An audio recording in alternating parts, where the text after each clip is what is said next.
အားလုံးပဲမင်္ဂလာပါကျွန်တော်သူရပါဒီနေ့ဗီဒီယိုမှာတော့ကျွန်တော်ဘောလုံးသမားတစ်ယောက်အတွက်ဒီ dribbling skill ကိုကောင်းအောင်ဘယ်လိုပြုလုပ်အောင်လဲဆိုတာကိုပြောပြပေးတော့မှာဖြစ်ပါတယ်ကျွန်တော်တို့ဒီဗီဒီယိုအဆုံးထိကို like ကြည့်လိုက်အောင် come on let's go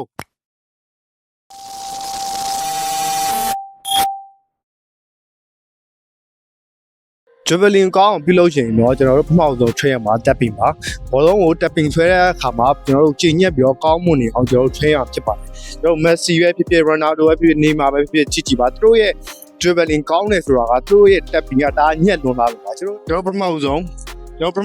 tapping ကိုပဲခြေထောက်နဲ့ဆွဲမယ်ပြီးလို့ရှိရင်ညာခြေထောက်နဲ့ဆွဲမှာဖြစ်ပါတယ် let's go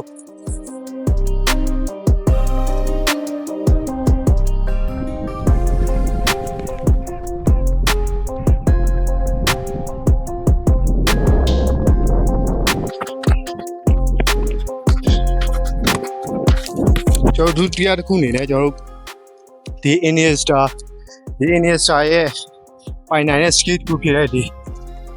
ချစ်ကွင်းတစ်ခုသုံးချပြီးတော့ကျွန်တော်တို့ dribbling ကိုသွားမှာဖြစ်ပါတယ်ကျွန်တော်တို့လိုက်ကြည့်လိုက်အောင်